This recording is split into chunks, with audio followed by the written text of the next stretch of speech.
So yeah, you probably heard this a lot. Don't trust, verify. We still say that, right? Quite a bit.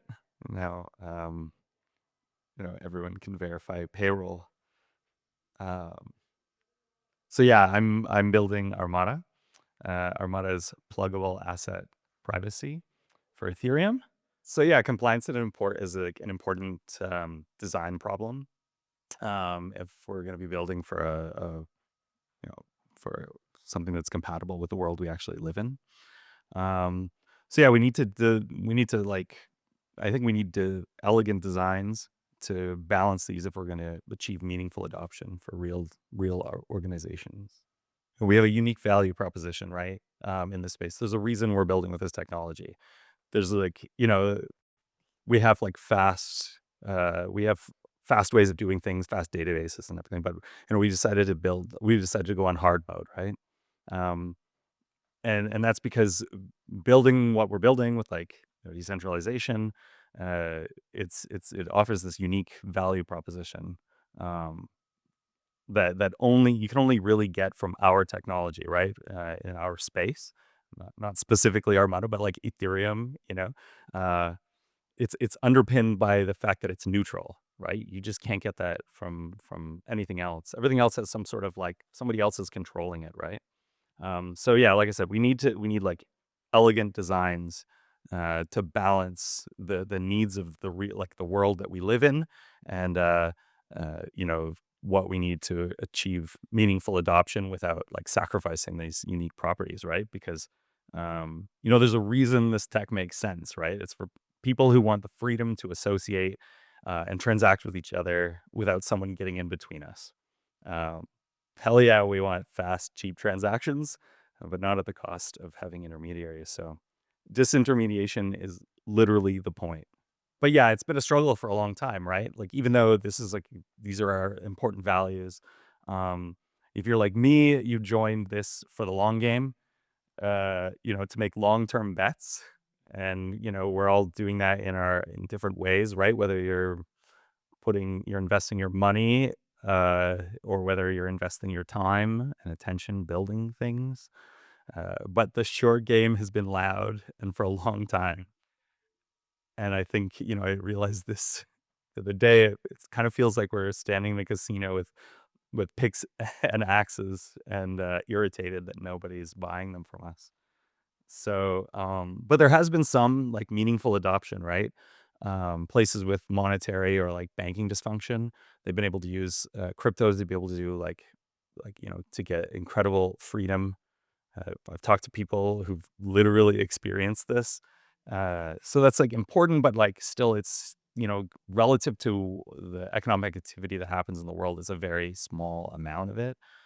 Um, Same thing for privacy. Like there has been some privacy demand, uh, you know, we, but it's featured large scale theft, and we've had fearful reactions, and as a result, there not only there just aren't really a lot of good asset privacy solutions out there. There are very few actually, even though there is actually some demand.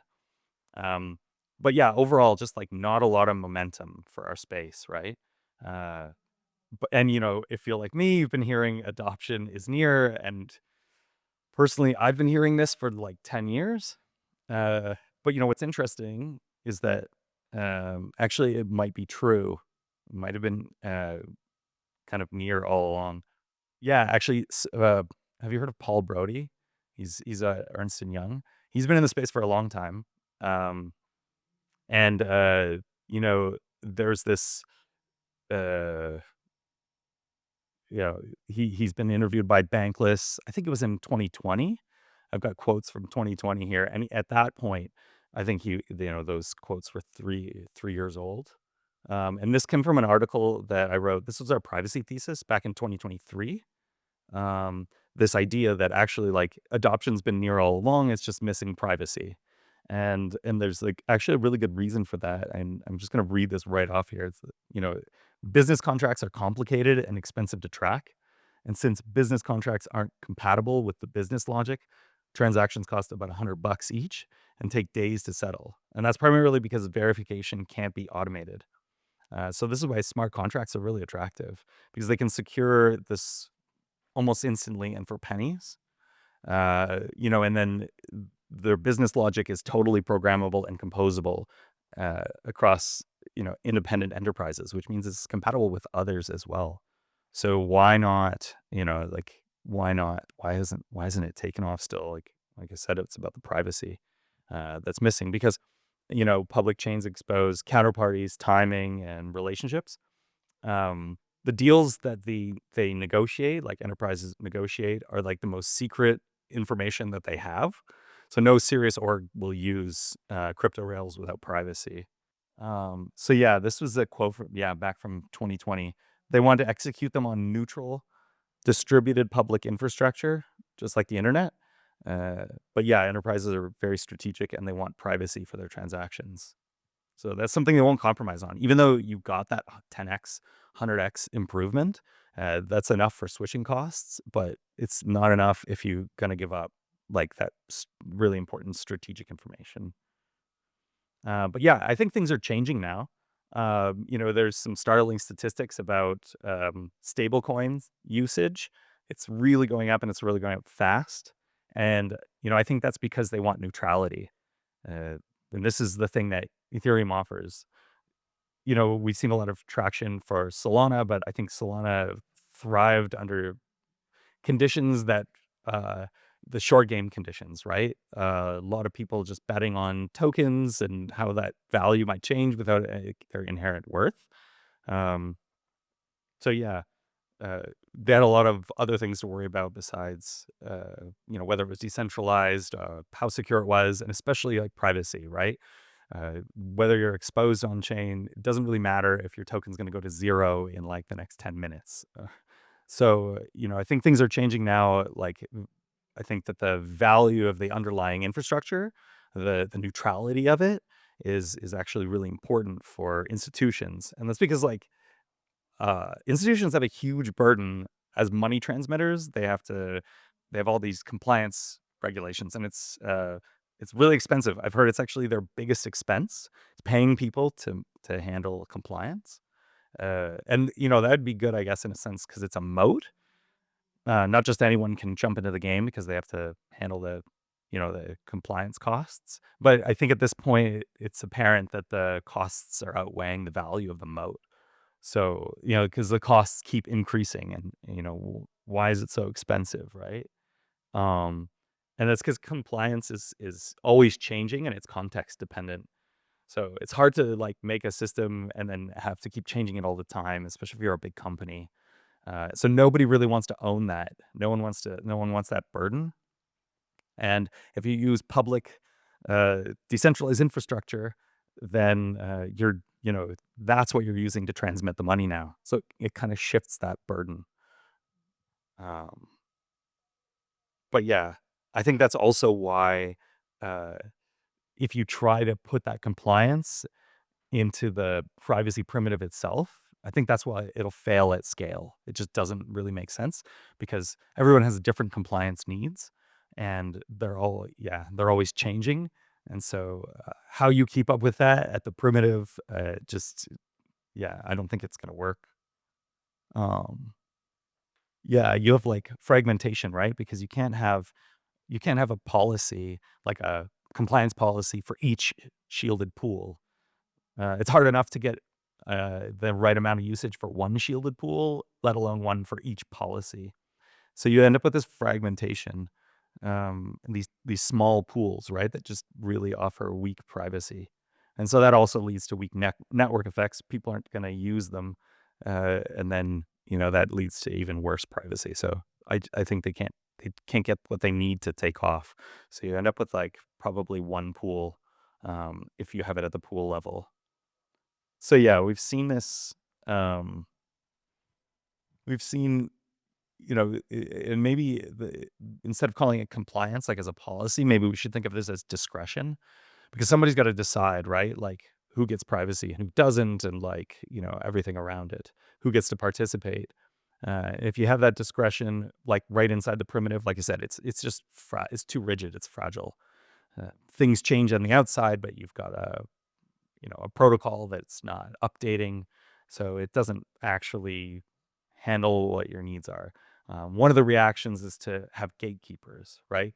It's a pretty uh, typical sort of solution, right? We've got a problem. We're not sure how to deal with it. Well, we'll just give someone some sort of special power. So, somebody gets to decide whether you get privacy or not and whether you keep it. And then you can also put it at the edges, which I think makes a lot more sense. That's what we've done. Um, we think it should be up to the people who are offering the service or created the application to decide, what customers they want to serve and how they want to serve them. Um, but yeah, knowing where the gatekeeper is really important. We see this with like key management stuff, like in other ways, like where your funds themselves are at risk. But I think we need to see this as well uh, for your privacy. When your privacy is at risk from a gateholder, like I think that like it makes sense for L2B, DeFi Llama, like these sorts of organizations. Web3 Privacy Now has a great explorer, but yeah, for them to track this sort of thing as well. So yeah, we need it for privacy protocols and services. So yeah, we've got this like reflexive fix. I mentioned this. I'm gonna move on. Yeah, but anyway, it makes people feel comfortable, right? Because somebody's in charge now. It's not a problem because somebody else will take care of it. Uh, So yeah, when we think about this discretion, you think about it like it can be in maybe two different ways. You can have it as a set of rules, or you can have it as a gatekeeper. So when you go to use a privacy system, or like maybe any system, like who can deny or revoke the thing you're there for, privacy in this case. And then also like if you're an integrator, uh, can they operate if they don't have the power to do that?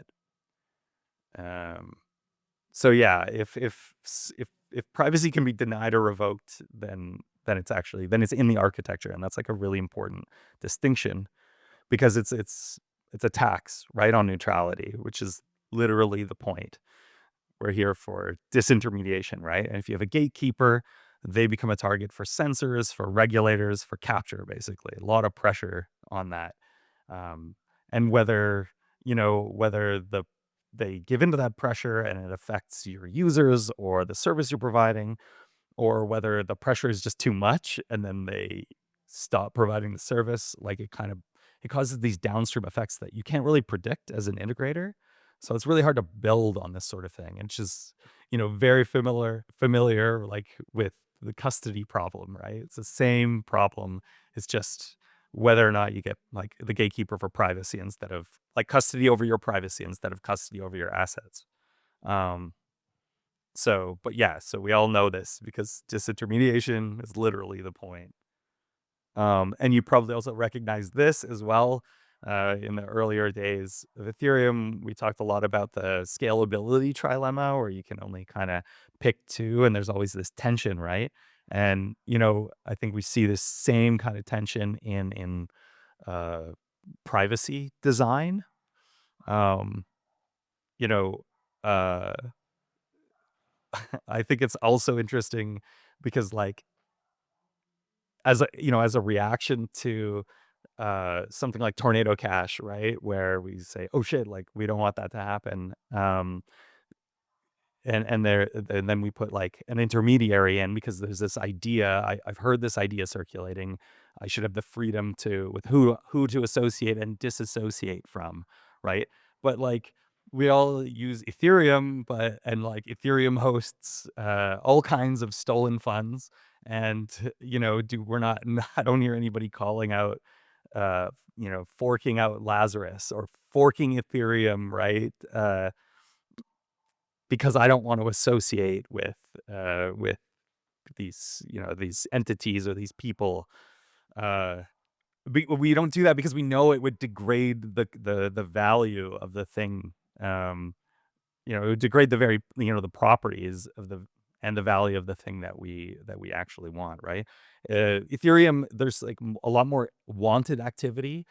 Uh, than the unwanted activity. And I think that we need the same thing for like privacy protocols, like asset privacy services. Um, So yeah, again, there's always that temptation to put that to solve like abuse with an intermediary, like a trusted actor and with broad discretion. Um, and it feels like maybe it's the responsible thing to do in the short term.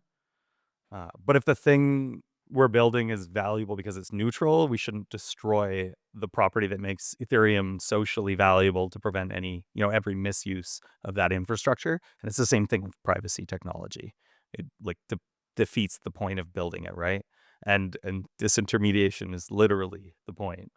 So yeah, um with what we're doing with Armada, the goal is for it to be like boring by design, good for normal use, bad for abnormal use, right? So we use like a rule, we'll use like rules based, and what we do is, at the application layer, we can we can um, we can shape behavior, right?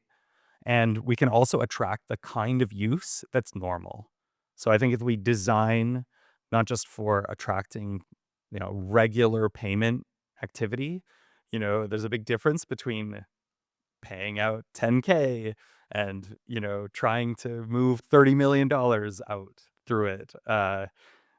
I mean, actually, that was Tornado Cash's probably biggest flaw, and it was totally understandable because at the time, like the Tornado Cash has like buckets, like for amounts for deposit and withdrawal. So there's like point 0.1, 1 ETH, 10 ETH, 100 ETH, and at the time, 100 ETH wasn't worth a terrible lot, so it made sense that they had that as a bucket. But then ETH increased in price substantially, and so now then it made it easier to move large amounts of money using ETH through it, right? Um, so yeah, if we, you don't have to control that at the protocol level. You could do that at the application level because vast majority of your traffic is going to be using these front ends. So that's a way that you can shape the activity. So it's not just controlling the size of the payments at the application level that come out, the withdrawals. You can also have amounts for the amounts going in. So that's one way of shaping it. And then the other way is by who's using it. So attracting the kinds of integrations that this sort of thing is like, that it's normal to pay, like normal activity, right?